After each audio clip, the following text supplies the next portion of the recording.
this is my presentation. My thesis project this year was a attempt to learn a new field in computer science, essentially offensive security.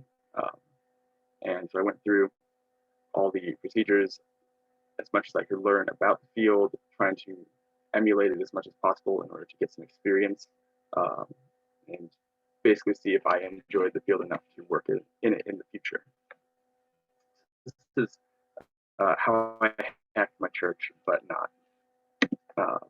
So starting off, offensive security, penetration testing, ethical hacking, whatever you want to call it, is thinking like your opponent to act in a proactive manner to increase your defenses. Essentially, you're attacking your own systems to find their weakest points and then figure out how to fix them, knowing the approaches you use to break them in the first place. This is the opposite of defensive security, which is a very reactive approach where you're waiting for things to go wrong, you're waiting for an attack to happen and then responding to it. And this is important because you can't anticipate every avenue that an attacker will use. You can't anticipate every weakness in your defenses. So being proactive and actively looking for the weaknesses helps you stay more secure. So I made this my thesis project because I am interested in the field, and hacking's cool, let's be honest. But hacking is also very hard, as I learned from this project. So this wouldn't have been possible without the permission from a man at my church who is in charge of all of our security and all of our IT. So he gave me permission to basically do whatever I wanted, attack all the systems that weren't connected to the police, preferably so that I didn't get in trouble with them, make for an awkward thesis presentation from jail. But started doing some research and looking into what the church had that I could attempt to break. And there are a few main things. The NAS, or the network attached storage, basically holds all the information that the church uses, all of the billing information, everything about their finances, pretty much all of their information. They have some security cameras that are set up, which I figured I could probably try to get into. Might be okay. They have a private secure Wi-Fi network, which I did not know the password to, and RFID door locks, which ultimately I decided not to attempt to break because they are connected to the alarm system and thus connected to the police. So project started out, I was doing a lot of research, learning the tools, things like Nmap, which is used to scan for open ports on networks and other services running on a network. Netcat is a tool that is used to send requests and interact with devices on the network using TCP and UDP. Wireshark is a program that is used for packet sniffing, which is one of the techniques I had to learn. Basically, it can capture any information floating around from devices sending requests to and from the internet, and then you can view those on your own device and see what was going on. And AirCrackNG is a program that kind of goes hand in hand with Wireshark, which can be used to crack Wi-Fi networks using the packets that you have collected. Firewalking is a technique that I tried to learn, and I kind of understand it, but ultimately it didn't work, which for reasons that I'll explain later. But it's essentially a way to, another way to map the network while also understanding which process or which protocols the firewall will let through. So that's a very useful technique if you can pull it off, knowing what the firewall will allow and what it won't. Hack5 was probably my greatest resource when trying to do this thesis project, because they have a million tutorials on every single device they make and attack you could want to do. So one of my main resources.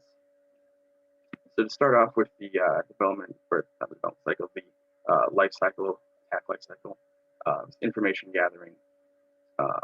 understanding the scope of the project and finding my targets was my first process that I had to go through. Using Nmap and Wireshark, mainly in that portion, to scan the network, find out where things were, find out what had open ports that I could try to get through. And then also for the cameras, I was doing a lot of searching for default passwords and logins for those. Quite often, when you set up when a corporation sets up a wireless camera, they will sometimes not change the passwords, and you can still actually use the default logins for them. And so I wanted to try that just in case whoever set them up forgot to change the login information. This is about the point where after finding the default passwords for the cameras, I discovered that the cameras were not actually wireless, and they were in fact hardwired into a central console, which kind of defeated the hopes of being able to hack into them wirelessly. So I'd have to get through several other layers in order to get at the central console that they were connected to. But I moved on, and cameras were not wireless, but the firewall had quite a few open ports that I could try to attack. And at this point, I'd been using mostly remote attacks, attacks from one computer against another. And this is where I realized something. My skills in networking are not what they should be. I did not take the networking course at Carthage, and kind of wish I had at this point. Because while I understood Netcat and the commands that it used and how it worked, my understanding of how to get it to interact with the network wirelessly and to actually send requests and actually make an impact on the firewall with those requests was not what it needed to be. So I spent a lot of time struggling, trying to figure out different ways to attack it. And around January, I took a step back and I started to think about the different ways that I could approach the problem. One of the other things that led me to do this was in all my packet sniffing and using AirCrack to try to crack the Wi-Fi network. It would have taken me a significant amount of time given the security of the Wi-Fi network. AirCrack and a lot of the traditional Wi-Fi crackers don't work too well on updated security protocols, and it could take anywhere from days to months in some cases to crack. So I decided to go with a different approach and use direct attacks, because remote attacks, while they're more common, are also a lot harder, require a better understanding of networking, which I didn't have. So I didn't understand networking. Refocusing, if I couldn't get through the firewall wirelessly, couldn't do it from home, what could I do? So I decided that my only option left was direct attacks, attacks on the machine that I was using at the time. So I got in using a plan that I had formulated over like the next few months, planning out, using different scripts, setting them up, getting everything ready. So my final plan of attack was to walk in during normal hours when people were coming and going, and then simply wait for a period of time where people were away from the target computer, which happens to be the only computer in the building that is not behind a locked door and still has access to the NAS. So I set up my USB rubber ducky, which is essentially a keyboard that looks like a USB thumb drive. And when you plug it in, it will automatically type in all the commands you give it and run every script that's on it. So I'd set that up with a program that would create a backdoor into the computer and allow me to connect to it from my own laptop. My one last little attempt at networking. And so I got in, got past the cameras, waited, and then got to the computer, and it was locked. And so I turned it on, and can anyone guess what if you were trying to guess the password for a computer to log in, what would be your first guess? Just, anyone got any ideas? Password? You would be correct. The computer password was password, which was a very, very nice surprise to see. Because I know the guy who set up our IT network and all the network at the church, the firewall and everything. He's very good at what he does. The person who set up that computer was not so good at security, and they made the password. So I was able to get in, and using the Mac keychain, which saves all of the passwords to the computer. I already had the password to the computer, so I was able to get past the keychain login. And this particular computer was also connected to the Wi-Fi when it didn't really need to be. It could have been connected via Ethernet and been quite secure, but it was not. So I was able to actually log in to the keychain and get the Wi-Fi password off of this computer. So the keychain also requests a username when you're logging in, but it won't tell you that username if you're trying to look at the Wi-Fi password. It will tell you that username if you are trying to view anything else in the keychain, though. So ultimately, I got the password from just guessing, and then the username, which would have been a very difficult thing to guess, was just given to me by the computer. So that was a nice surprise. Ultimately, I was unable to get into the NAS from that computer. It required a different login than the computer itself, and from what I can tell, there are different logins depending on who is trying to access the NAS. So I was unable to actually connect to it. I could have left a back door as I had planned with the USB thumb drive, but again, my networking skills failed me. So I was unable to do that. I could have debugged it over time, but I was running out of time before the alarm system turned on. So I needed to get out of there. A couple other things I planned that I could have done was I could have installed a keylogger on the machine in order to track any type 2 passwords. There's a whole wealth of information on the Mac keychain already, but if I could wait until someone actually logged into the NAS from that computer. Ultimately, I was running out of time and just didn't have the resources necessary to complete that task. I also was unsure if I would be able to take the software off the computer once I put it on, because it's somewhat difficult to get off depending on how you're installing it. So ultimately, in the name of safety, I decided not to break anything on the computer and simply take my information and leave. The vulnerabilities I found in my attempts on the network was mainly the computer, but also then several open ports in the firewall that are outside the normal range, presumably used by particular programs from the office that need access to the outside network through particular channels. While I was unable to break those, I'm quite certain that a more skilled hacker with a little bit more knowledge of networking would be able to do it. Strengths of the system, though, I uncovered. Cameras are wired to a central controller, which makes them a lot harder to get into than simply connecting via Wi-Fi. The NAS requires a login for each account. There's a limited number of accounts, and it's only on the private network, not on the public Wi-Fi network building. In the Wi-Fi network, the password is complex enough to slow down any attempts to crack. Really, the only way you're gonna get it is from off of the computer that already has the password on it.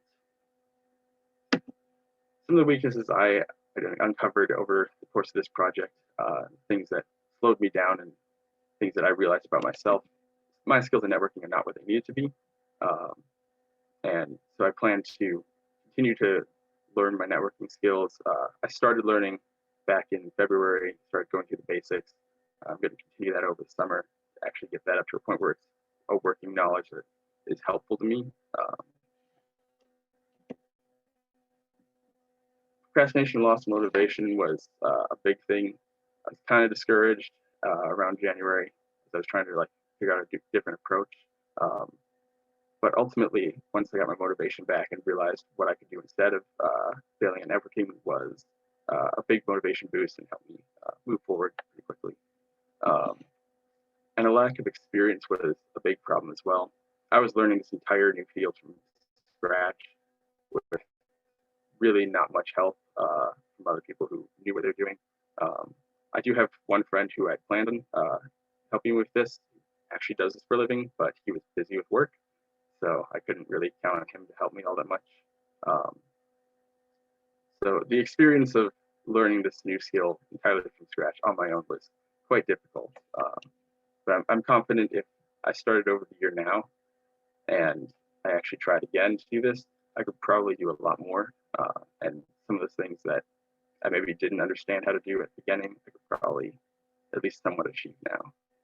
I'd like to thank Kenosha Bible Church for allowing me to mess with their systems, and Chris Irely, the IT guy there, who set things up so well that I couldn't really do anything.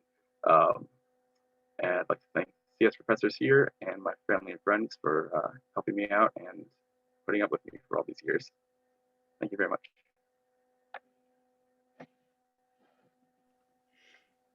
Thank you, Scott. How about some questions? I have a comment. Okay. I just wanted to say that the password being password, that might seem like, I mean, it is a legitimate weakness in some enterprise systems. So like being able to find and also being in a public area, that is a legitimate form of hacking. So it's just guessing that low-hanging fruit of a password. So that is actually a real world thing. So nice job on that. Thank you very much.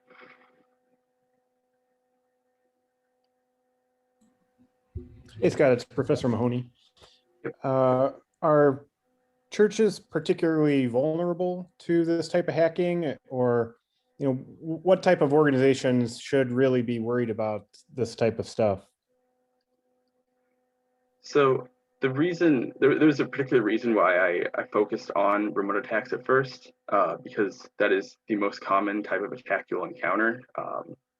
Very, very rarely, I'd say, would you have someone actually walking in and messing with your systems.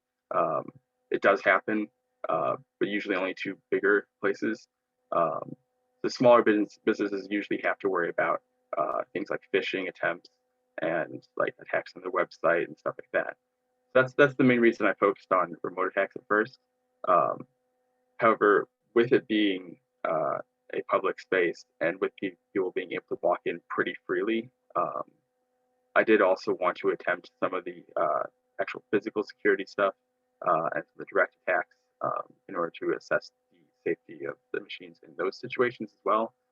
Because while the low-hanging fruit is often like phishing attempts, if someone wanted to, they could, using the approach that I did, they could walk in, guess the password, and have access to a significant amount of information from the Mac keychain with basically no risk.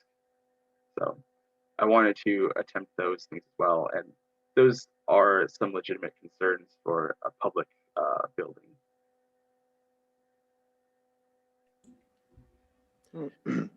Especially with the tendency of offices to equip their front office people with computers that are essentially mounted. They're very small, maybe they're NUCs, and they are mounted to the back of the person's monitor.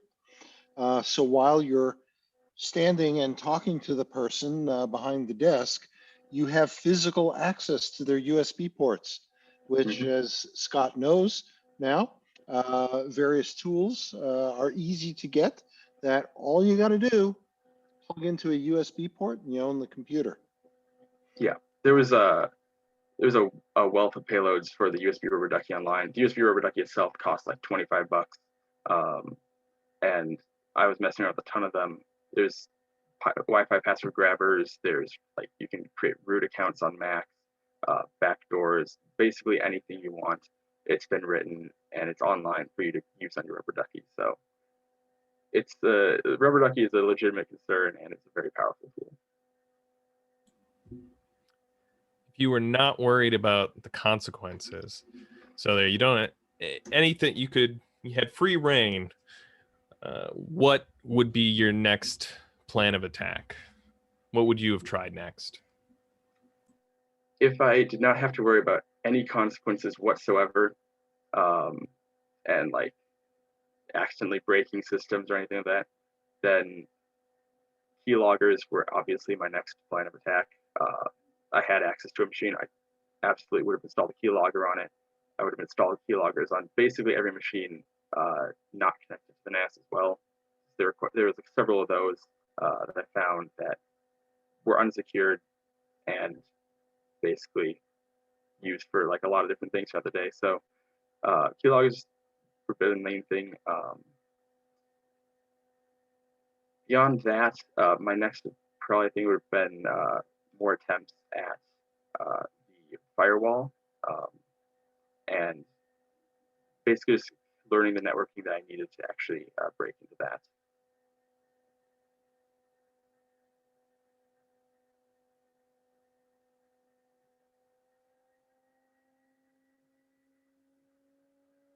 Okay, do we have some more questions for Scott? Yeah, I have a question.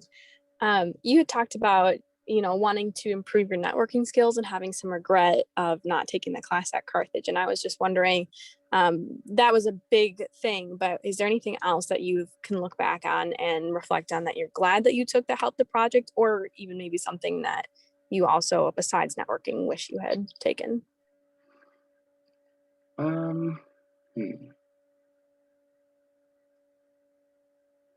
Although I didn't have permission, actually this ties back into Professor Bingett's question a little bit as well. One of the things I didn't have permission to do was attack the website, because it's hosted not by the church but by a third-party company. So web development would have been a very useful class if I had actually been able to attack that system. And that is something else that, thinking about it, I would have wanted to attack and try to break. So web development was a useful class, and if I had gone further, I think it would have been a very important one to what I did. Beyond that, thinking about it, comp board, pure organization, was actually a fairly useful class because it taught me how to use the terminal a lot better, and I got more familiar with the kind of environments that I was working in, using the tools like Nmap and Netcat. So that one came in useful.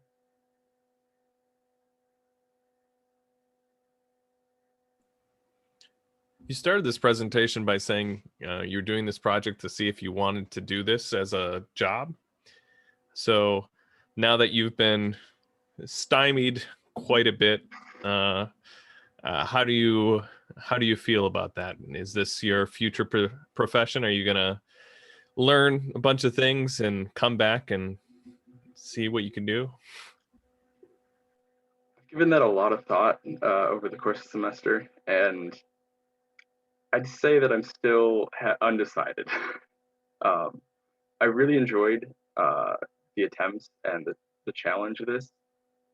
I was also very frustrated at points, so it's definitely a job that has very high ups and very, very low downs.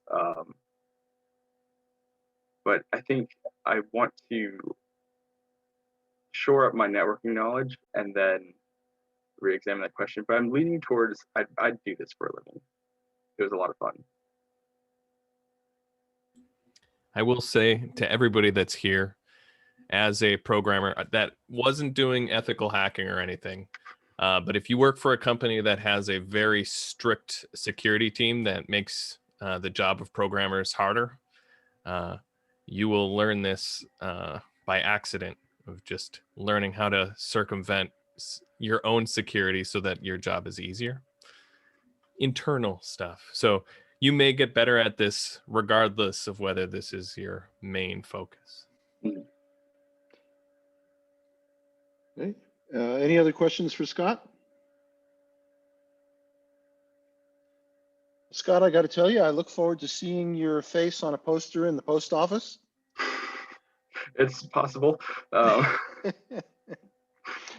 And also, we've known each other for all of your 4 years here. It's been a pleasure, always a pleasure having you in class. And once again, please keep us in mind as you go forward and let us know what you're up to.